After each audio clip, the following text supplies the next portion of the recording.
Gather round. It's time for your Real Estate Chalk Talk with the Hittner Group. Listen closely as your coaches discuss the culture, the economy, and the political scene, and how it affects your home and your real estate investments. Real Estate Chalk Talk is where you learn the science of buying and selling real estate and the art of living in your home.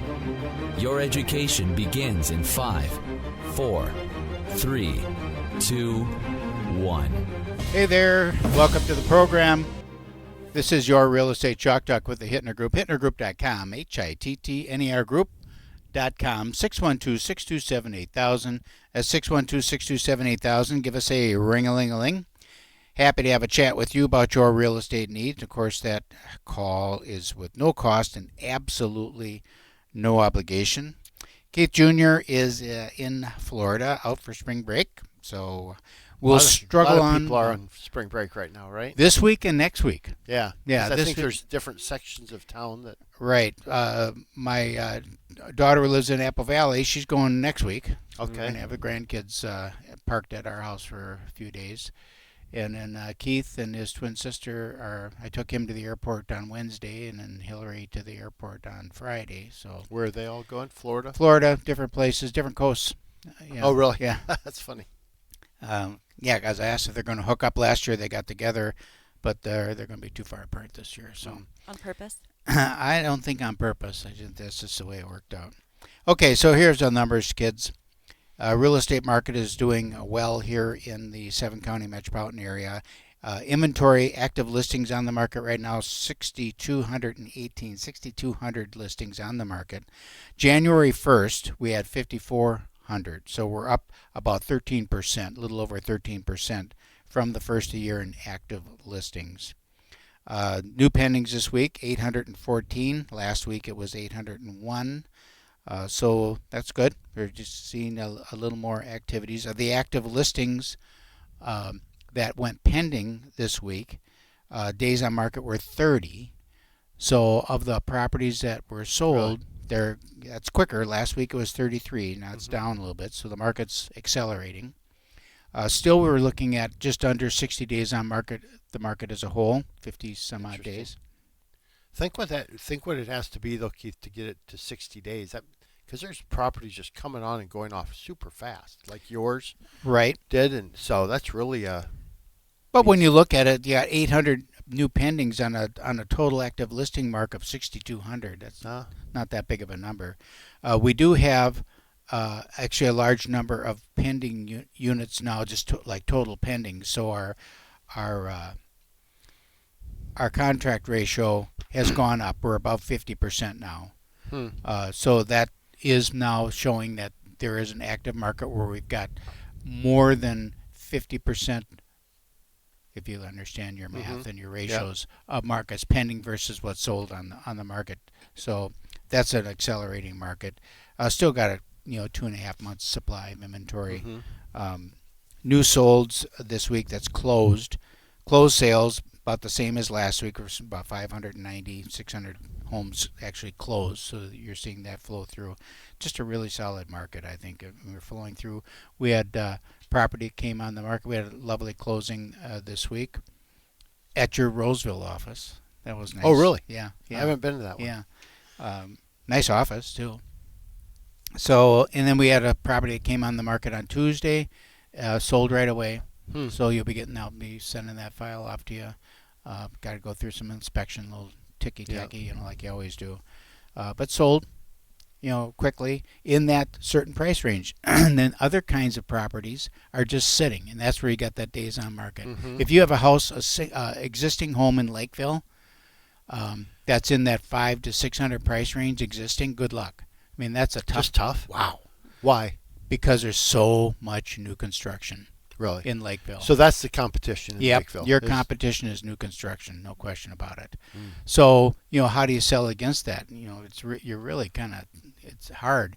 If you have mature landscape, I was going to say that kind of stuff, maybe the deck is on, where the new build is not going to have a deck. And are the lots bigger on the existing? Because they jam stuff in. So yeah, they still do jam. They were jamming it in there, depending on existing. Okay. It depends on how old it is. Yeah, some of the lots were bigger. Now we're looking for a property for a client right now, and they want they want a bigger lot. And there's a lot of homes on the market with 0.27, quarter acre lots, or just under. And it seems like then there's a leap from that 0.27. If you put 0.3 as a lot size and bigger, it seems like that's kind of the break. Then you eliminate a lot of houses that are on those smaller lots. Yeah, and then you're pushing out to go out. I remember when we had the garden centers, and we had the South Minneapolis store, and we sell a fertilizer, and you sell a 5,000 square foot bag of fertilizer, right? That was a typical city lot, 5,000 square foot.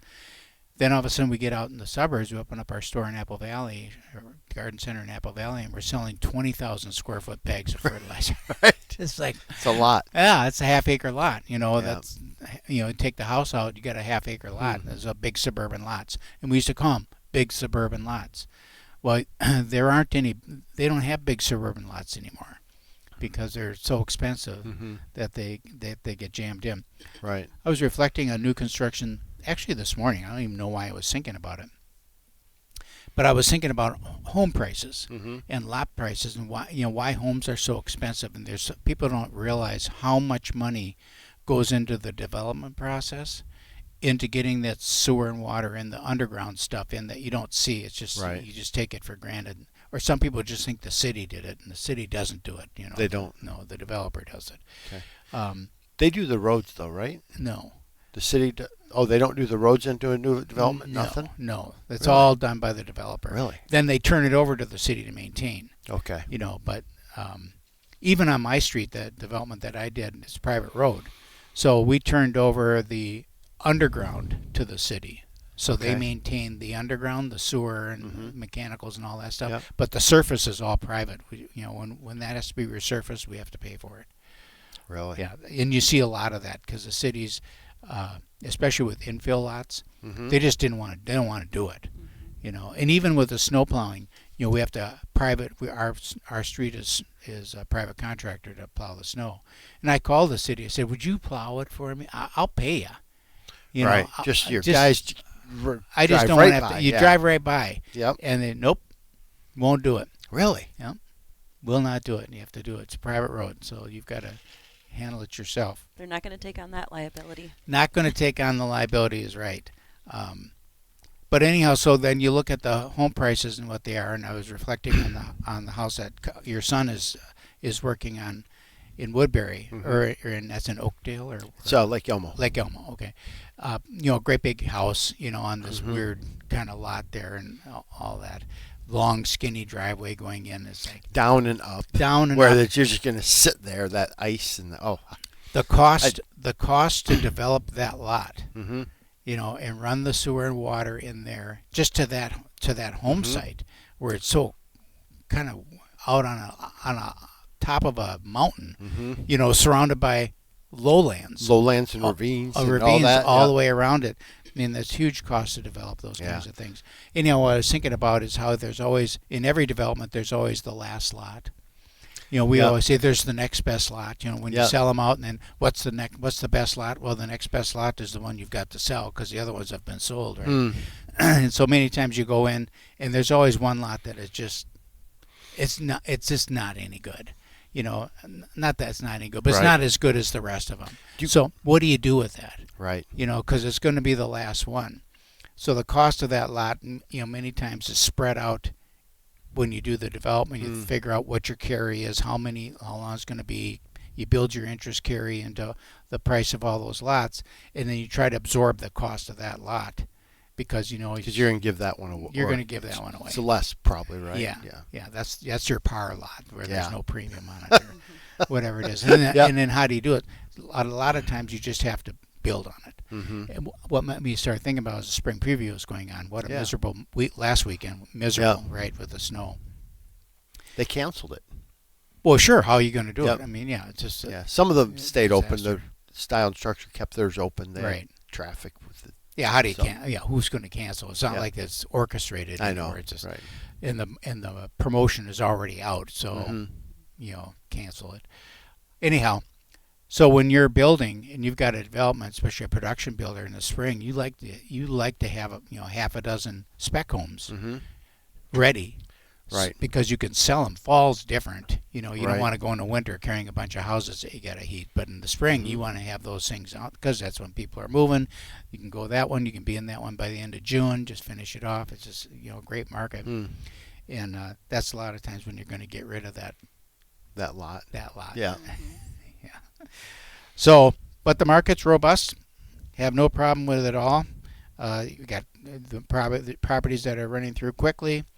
Again, if you're talking to someone and they're thinking about making a move and you want to get your house ready for sale, if something's broken, fix it. If it's dirty, clean it. If it needs paint it. And price it correctly, and it's going to sell quickly. It'll sell fast. And you're going to get top dollar for that property. And that's how you got to do. You got to it's all in the preparation. It is. You prepared correctly. And hey, welcome back. Thanks for sticking around. This is your Real Estate Chalk Talk with the Hittner Group, HittnerGroup.com. 612-627-8000. That's 612-627-8000. Give us a ring-a-ling-a-ling. Happy to have a chat with you. All right. So we got Brittany on the program today from Great North Title. Had a lovely closing in Roseville. Where are your offices now? We are all over the Twin Cities now. So down in Rochester. Okay. Our main office is in Mendota Heights. Okay. We're up in Rochester. Oh, or I'm wonderful. sorry, Roseville, as Roseville. you mentioned. And then we're also in Maple Grove, Blaine, Minnetonka, and Edina. Oh, wonderful. So that, what's great about that is you sell a house out in Minnetonka, and I've had this, and so, okay, we're going to have our closing now, and then they drag people all the way over, we're going to have the closing in Eagan. It's like, nobody lives around Eagan. Right. And a lot of times you think, okay, then I'll look up where the agent lives, and it's like the agent lives so it's convenient for him, and not for the client. Exactly. So it's nice having those locations around because it is, it's a quick trip if you're in and out, but if you got to spend an hour and a half driving across town, it makes it not as pleasant. Yep, convenience is key for sure. What about? I have a couple of things I want to talk to you about. One of them is this. What is it with the cash sale deal? FinCEN. The financial, what is that? Crimes Enforcement Network. Okay, Financial Crimes Enforcement Network. Okay, so this is not necessarily new, is it? It is new. It was supposed to be put in place January 1st. Okay. They pushed it out to March 1st. So it is active as of any sale closing after March 1st. Okay, and who's involved? The U.S. Treasury. Okay, so they're saying that they want to keep track of cash sales because they think that there's money laundering through real estate transactions. So in other words, they're allegedly buying homes for cash at a high price, putting the dirty money in to buy the homes. Is that the dirty money going in, or the money after it's been washed? They're using that to wash the money, and then they're turning around and selling the property at the market, because they don't care about so if they lose 20%, it costs them 20% to clean the money. That's the way they're looking at it, and so the government wants to keep track of this. Why? So how are they doing it though, Brittany? What are they doing? Like, what do you have to do? So there's 4 criteria that must be met in order for this to be enforced. Okay. So number 1, it's only residential properties. So any commercial property does not apply. Okay. Second, it would be a non-financed transaction. So that's going to be cash or a hard money lender or some type of private lending that doesn't use the AML or anti-money laundering program to verify funds. So what if I'm just transferring property to a family member or some quick claim deed the property over? Is that? It wouldn't apply unless it's a trust. So the third one is it would have to be a trust or an entity. Going in or out of? Going into. Okay. So if I'm out of, it doesn't matter. All right. So if I'm and I just ran into this last week. So I have an estate, and that property was transferred from the estate, individual, into a trust that the heirs are going to hold, and if they're going to rent it or whatever they're going to do with it. So that would fall under the FinCEN. That has to be reported. If it was an estate through probate, and then they transferred it, that probably happened before March 1st. Yeah. It may be Trigger. required to be reported. Okay. So title companies are held to that requirement. So are attorneys. Oh. Attorneys are just kind of learning about it. Okay. So not all might be fully aware, but they are held to the same And the requirements penalties and for standards. not doing it are substantial. Yes, What like $100,000 a pop or something like that? it could be. Yeah. Depends on how serious it is. So the target I'm thinking, because you're dealing with residential real estate, and many times you'll have mom and dad, especially in a competitive thing, they're going to say, okay, we're just going to give the kids the money. They're going to close the deal with cash so that they can be competitive. And then after closing, Delayed finance. the kids, we'll put a loan on it. That now has to be reported. And Only if they're taking title as a trust or an entity. So individuals, As long as so it's cash individual, you individual, it does not apply.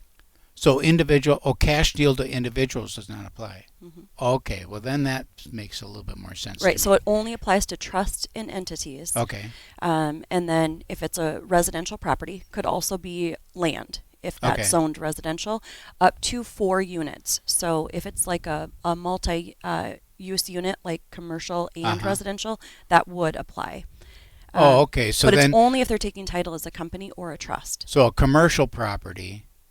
I'm just trying to get the government's kind of take on this thing. So if it's a commercial property, it's all likelihood it is an entity.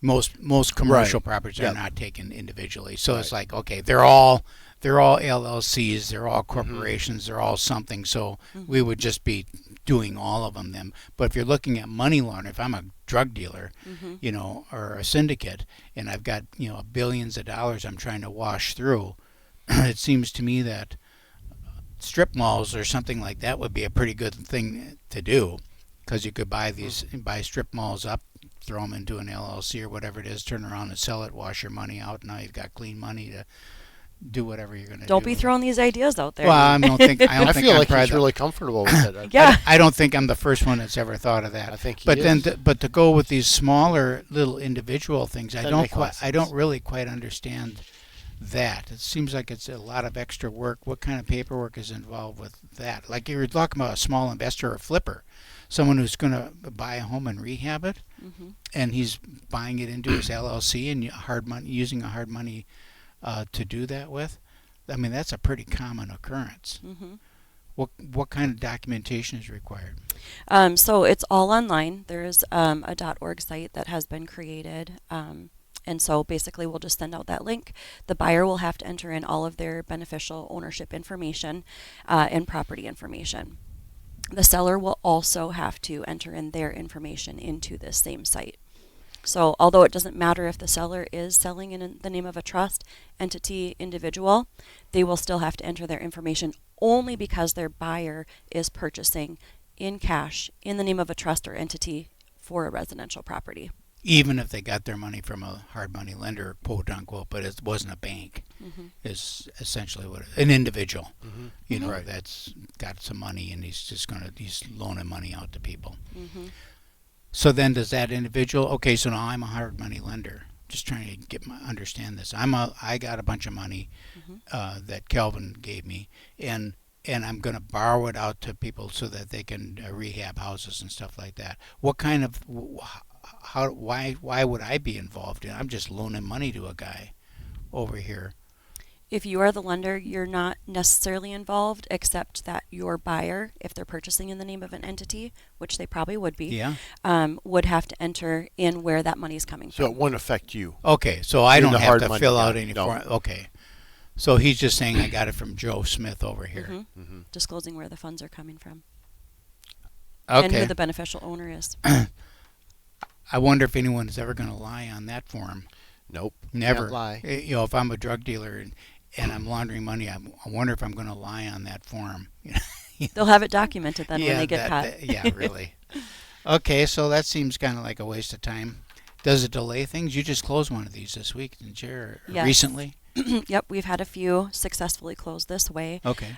Some have elected to not go through this process and chose to take title as individuals rather than an entity or. So then then just quit claim a deed into After the fact. After They the could fact. potentially do that. Yeah, Yeah. they'd want to check with their attorney Yeah. on that. Yeah. Good legal advice. So I mean, it just seems like so many ways I around know. it. That it's just Yeah.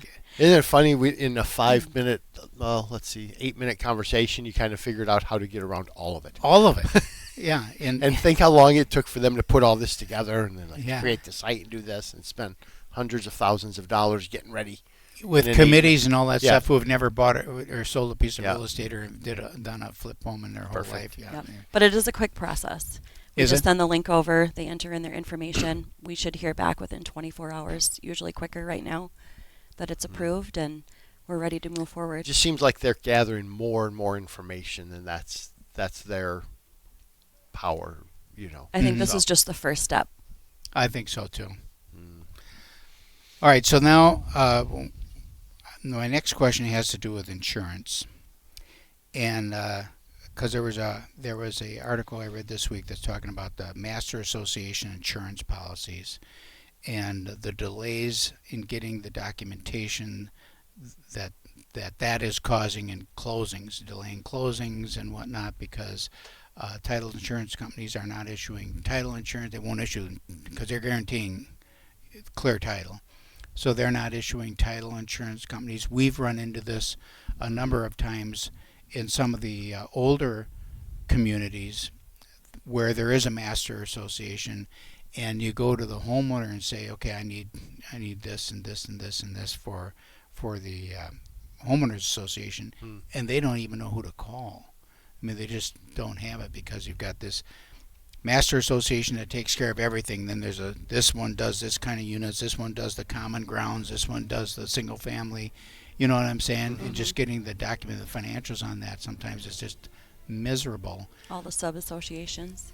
And the sub-associations. Okay, we got to head out. Hey, welcome back to the program. This is Your Real Estate Chalk Talk with the Hittner Group. HittnerGroup.com, 612-627-8000, 612-627-8000. This is really we went out to break, ran out of time. I was talking about master associations. Not only like the townhome association or the single family home association that has, they've got swimming pools and community centers and, it's lovely. People love them. But sometimes getting the documentation on them is a little bit challenging. The other thing is that comes along with that is the insurance. So you'll have a master insurance policy, and then you have sub-insurance policies that we insure the liability for the walking paths and the community center, and then these guys insure this group of buildings and that group of buildings. And the lenders are getting, they won't loan on the thing because they need to have all of the insurance to know that there's coverages on that. What are you guys seeing that in with your loans for the association of the Yeah. insurance? Yeah, because they're taking higher deductibles now, right? These Okay. associations are, and when they do that, they fall out of being approved by Freddie and Fannie a lot of times unless they have some additional coverage. So yeah, it's a lot, and it's a painful. We have a whole division of our company that's all they do all day is they're talking to associations where we're doing loans and getting the documentation and talking to Sally, and Sally's not sure, and then you have to call like Gasson or you just have to find the right person. Once you find the right person, it seems you're okay, but finding that right person is a little bit of a battle. So And some of these associations now, this is what happened with us, is the management companies in Colorado. okay, They've never, you know what I mean? They're because people are outsourcing. so they're just doing the book work. They're doing they the don't book know work. anything about. They know nothing Yeah. about the association, never seen it, never been here, know nothing about it, and then trying to get documentation. They don't understand the Minnesota law in terms of what documentation is required, so there's some resistance to providing any information, and it stops the process from moving forward. I don't know what the workaround is for that, but it's pretty tough to do. And you can't close unless the lender sends the package, because they're not going to borrow money. You're not going to guarantee title unless you know that everything is done, because you're guaranteeing the title, and if something comes up later that... What are you guys finding with that? We're seeing some HOAs where the seller is bringing like $10,000 just to take care of the assessment or a premium for maybe a new roof or siding or a big project. Well, we have, I've got one listed right now where there's a $10,000 deductible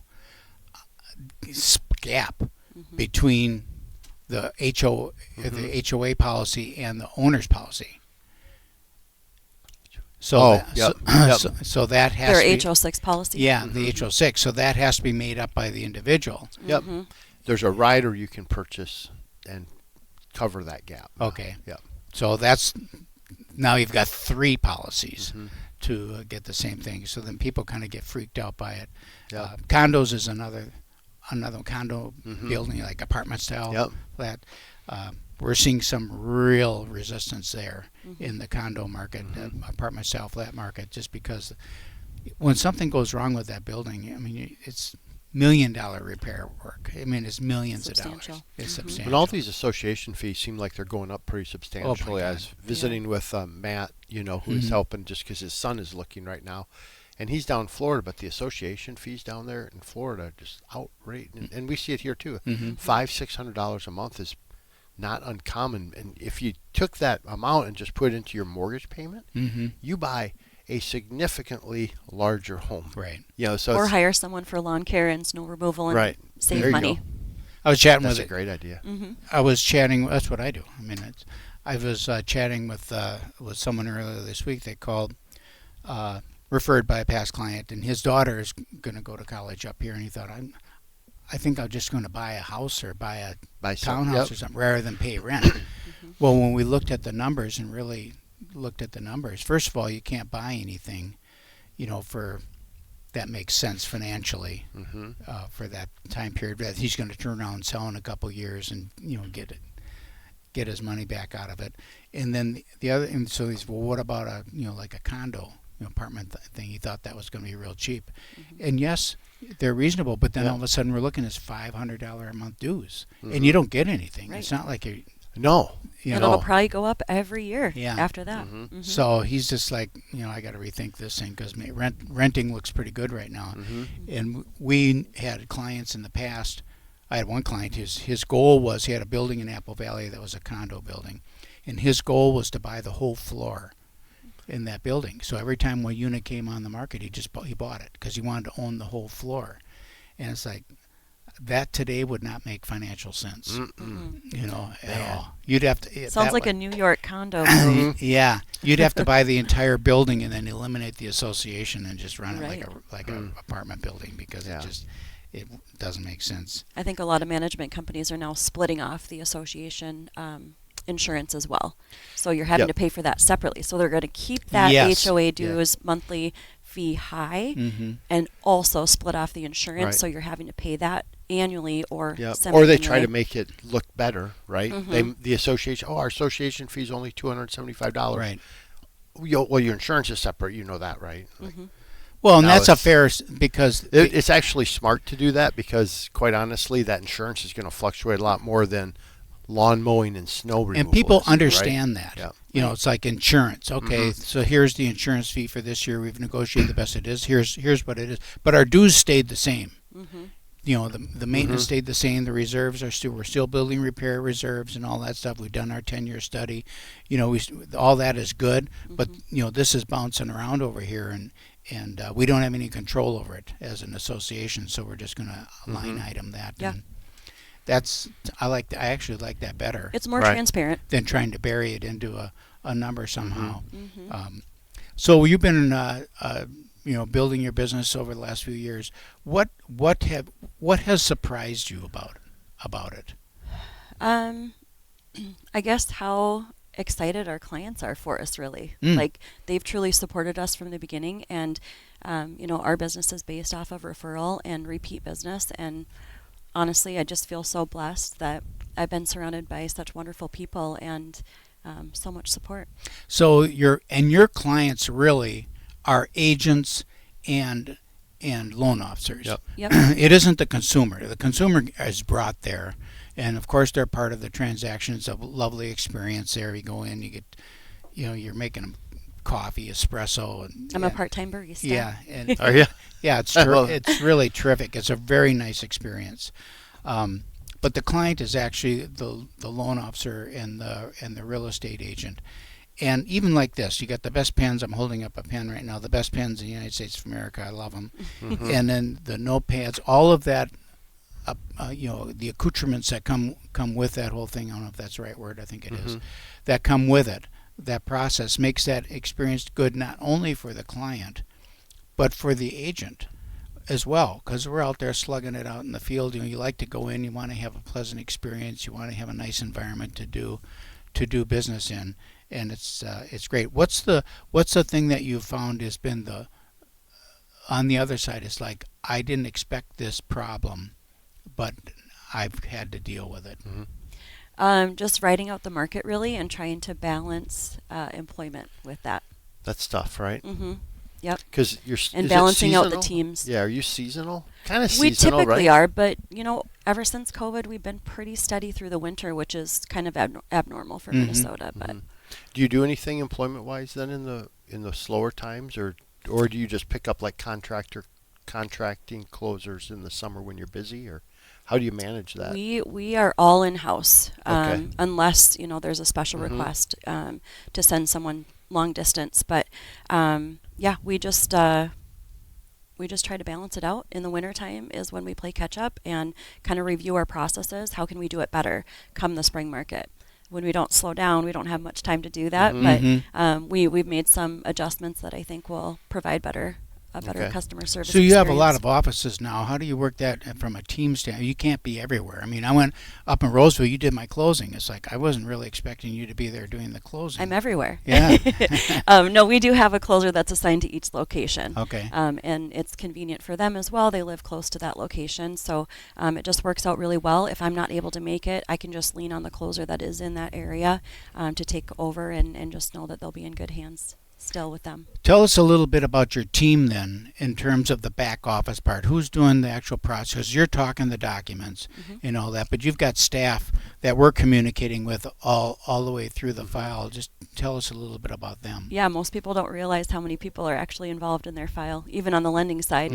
But yeah, what it starts with is the title order that comes over to us. We have an order entry department that then orders out abstracting, so all of the searches will get done. We have an abstractor in-house that does all of that for us, and then we also have an in-house examiner. That's one thing that's maybe a little different than some title companies, whereas they have to hire it out. We like to control that so that we can provide that quick turn. Then it goes to the processor and then to the closer, and then it even goes on after that. So Great North Title, if you're a real estate agent looking for a great title company, Great North Title, is it greatnorthtitle.com? Yes. greatnorthtitle.com. Check it out. Go on the site. Give it one closing. Do one closing there, and you'll come back. We'll be right back. Hey, welcome back to the program. This is your Real Estate Chalk Talk, the big money segment of the program. 651-231-2500. Calvin Kamick, ladies and gentlemen. Loan Depot, the great rates and the low cost to acquire, best in the Twin City market for sure, will not be beat. Will not be beat. So we enjoy the competition. Had a couple this week. And yeah, it's fun to win, right? So if you have a loan estimate from another company and just want a second opinion, love to have a second opinion conversation with you. You win so much you're sick of it after a while. I get sick of it. I feel like Trump. Yeah. I'm almost getting tired of winning. Yeah. No, I'm just kidding. We won't go down that road. So let's talk mortgage interest rates real quick. Having a tough time. Can't keep them down. Cannot keep them down. So we are at, what's the headline here? Mortgage rates back to recent highs. So about 3-month highs. We're back. What does that mean? 6.36 is the national average right now on 30-year fixed. But when you had a 5 in front of most things, then that was nice, right? Yeah, 5.99. So now you're 0.36 higher. Yeah, but it matters, right? Over 6. Only in your head. It matters. It matters. Only It matters in on your all these refinances. We have a lot of refinances stacked up, and as you saw from us, we just had a lot. Of refinances, and they're just like, God, you got a bunch more. They're Waiting, just sitting pull there, the trigger. All in a holding pattern. Yeah, you're just like sitting there, and like people are like, oh, are we locking? Where are we closing? Like, no, but send us all your documents. Let's get it. So we're really trying to be really proactive on having that strike price, meaning at what rate does this make sense? And We had one person that rates moved up, and we just couldn't. It just didn't make as much sense. I said, let's hang tight. We'll keep your file open, but let's just wait for a little bit and let's see what the market does. I think things are going to calm down. I think we just got to get through some of the Iran stuff. I think we'll be just fine. But the number 3 weeks. 3 weeks. Give it 3 weeks. In 3 weeks, you're going to see rates down below 5% or down below 6%. Down below 6%. Okay. And you're going to see oil prices drop like a rock.